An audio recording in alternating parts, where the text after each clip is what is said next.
WHIPS, a group of summoner weapons designed to be used alongside your army of minions. But what if we completely ignore that and use WHIPS as our main DPS? Today I will be unleashing my inner Indiana Jones and whipping my way to victory. This is Terraria, WHIPS only, Master Mode.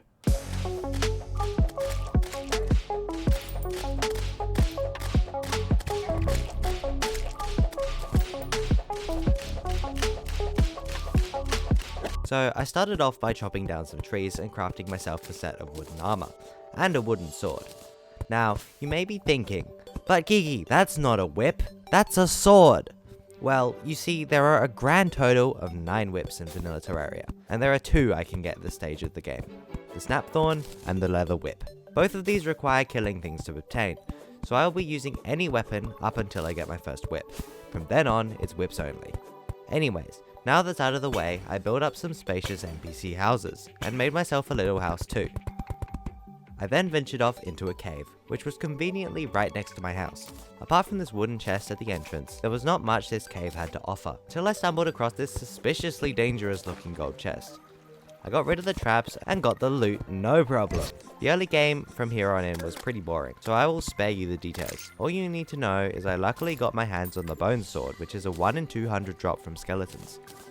This aided me greatly in obtaining the materials needed for the Snapthorn, the first whip I was going for. Now, I did mention earlier that there was the Leather Whip too, but that is 1, worse than the Snapthorn, and 2, requires me to fill 30% of the bestiary, so it's better to skip that whip altogether. After an hour or so, I had my hands on the Snapthorn, meaning it was now the true beginning of the whips only challenge. Snapthorn was a pretty decent weapon. It poisoned struck enemies and gave a decent whip speed boost when attacking. I felt confident that even with my horrible gear, I could easily take down the Eye of Cthulhu.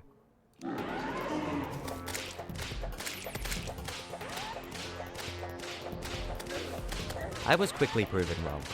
Was I undergeared? Yes. Was I overconfident? Yes. Did I get a Discord call in the middle of the fight?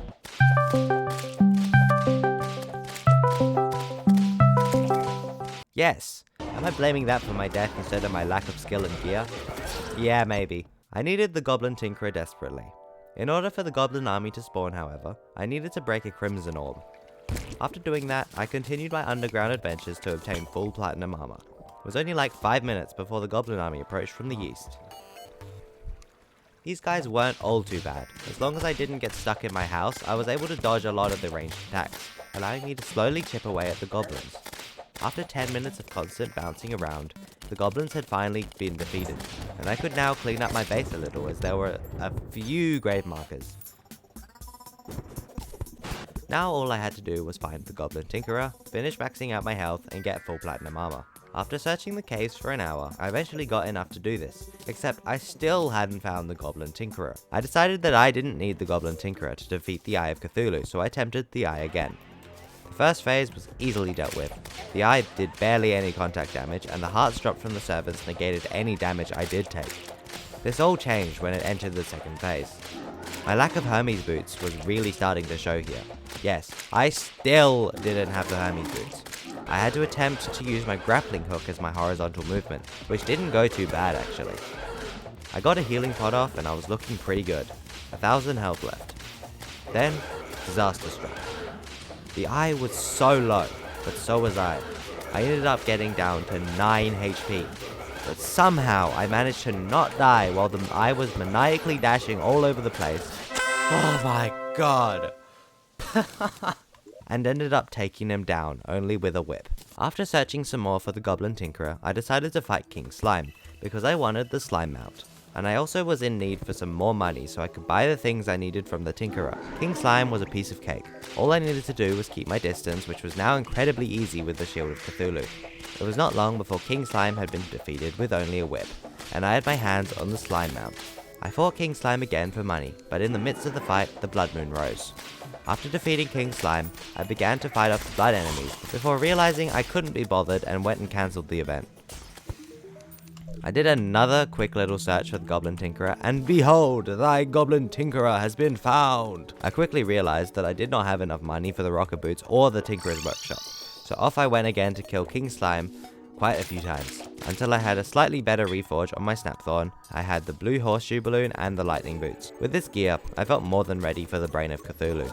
I headed over to the Crimson, built my arena, and broke 2 more orbs. And out came the Brain. There was one issue. Like the idiot I am, I didn't get out of the small tunnel before summoning in the Brain. Luckily, I was able to get out, but not without draining over half my health. Exactly the start I was envisioning. Now I had to be ultra careful, on top of having to deal with these stupid spider things that caused me to be in the tunnel in the first place.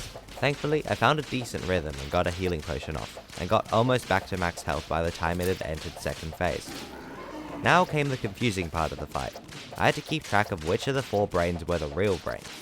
At first this was free, because the fake ones would be basically invisible, but as it lost more health, the more I had to focus, and it became almost impossible to tell which one was the real one by the time it got down to 1000 health. Thankfully, WHIPS put a tag on struck enemies which I could see, so I just had to hit the brain that had this little spinny circle in the middle of it. Despite my horrid start, I took the Brain of Cthulhu down on my first try with only WHIPS. With the drops from the brain, I was now able to craft my first actual summoner set, Obsidian Armor. This set gave quite a bit less defense than Platinum, but helped me deal a ton more damage. After reforging my Snapthorn to Legendary, I felt confident enough to try and take on Skeletron. I headed to the dungeon, built an arena and summoned him in. It didn't really look great from the start. I was taking way too much damage and I was unable to dodge Skeletron's hands when he started throwing hands. I did deal a decent amount of damage to the hands, but died quickly anyways, so it didn't matter. I decided to fight King Slime a couple more times so I could buy a few much needed potions and reforge some of my accessories to better reforges. My lack of money was severely showing here, as I had to make do with the reforges I got because there was no way in hell I was going to fight King Slime another million times. I bought a couple essential buffs like regen, swiftness and iron skin, and headed back over to the dungeon to attempt Skeletron again.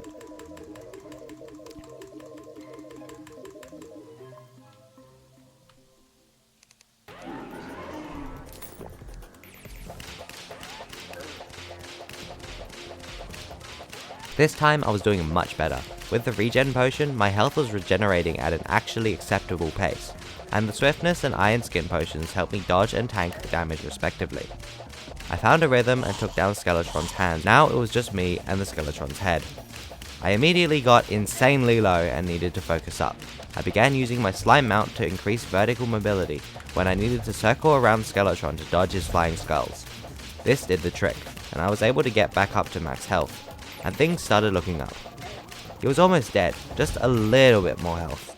I kept bouncing around his attacks on my slime mount before eventually defeating Skeletron with only a whip. A pre-boss whip for that matter. I think it's now finally time for a whip upgrade, don't you think? I certainly think so. The next whip is the Spinal Tap, which I needed to gather 90 bones to craft. Into the dungeon I went to scavenge for a ton of bones. These enemies weren't too bad, but I did end up dying sadly. To my surprise, I had exactly 90 bones when I died. How convenient!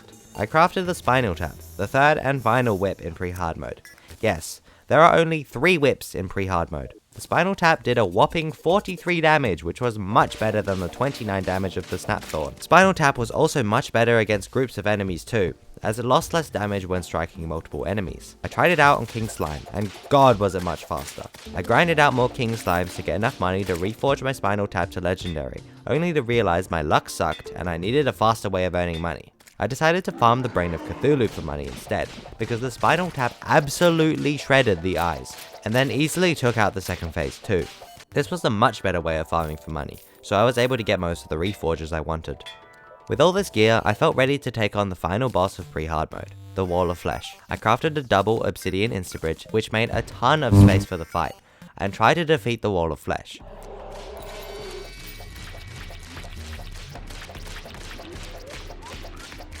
The hungry weren't really a problem, and I was dealing a lot of damage to the wall. Do I beat it first try? The answer to that, my friend, is no. No, I did not, as I accidentally dashed into the wall and immediately died to contact damage. I tried a few more times, but no matter what I did, I couldn't seem to defeat the Wall of Flesh. But I knew it was definitely possible, I just had a massive case of skill issue. I equipped the Worm Scar for more damage reduction. Nope. I got the Cobalt Shield for knockback immunity. Nope. Attempt after attempt, nothing seemed to work. But then, a realization hit me. something had completely slipped my mind. A strategy so powerful that nothing could stop it. Whip stacking. It beats me how I forgot about whip stacking, when I'm literally doing whips only, and I had the Snapthorn in my inventory the entire time. But this was exactly the edge I needed to take down the wall of flesh. I could feel it. If you don't already know, whip stacking is where you use multiple whips to deal damage. In my case here, the Snapthorn gives a 2-second long attack speed buff on hit, which carries over to the Spinal Tap. So if I quickly switch between these two whips, I will keep the buff on the Spinal Tap, which will make it deal significantly more damage. Along with this, the Snapthorn gives the poison debuff to enemies too, so that helped as well. Technically, I'm not actually whip stacking, because what whip stacking is when you hit something with a whip, your summons do extra damage to that target, and if you use multiple whips, that tag damage will stack, meaning that your summon will do more damage. However, I'm not using summons here, so this is what whip stacking is for me, so like, yeah, deal with it. Another realization also hit me. I was making this fight way harder than it was supposed to be. By jumping up and down like a lunatic trying to dodge the lasers, I was actually hindering myself. All this time, I could have just been standing straight on the platform, and it would have dodged 99% of the lasers, and those ones that did hit me didn't do very much damage. The amount of time I could have saved if I wasn't so stupid. Using these two strategies, the lasers were basically a non-existent threat, and the Hungries were doing absolutely nothing. So it was just a matter of keeping my distance and trying to do as much damage as possible. It was getting faster and faster, but its health was getting so low. Only a couple more hits, and the Master Mode Wall of Flesh had been taken down using only whips. That is the end of Pre-Hard Mode, and consequently the end of the episode. If you enjoyed, make sure to smash those like and subscribe buttons so you don't miss the next episode coming next week, where I will be attempting to beat the Moonlord with only whips. Thank you for watching, and I'll see you all next time. See ya!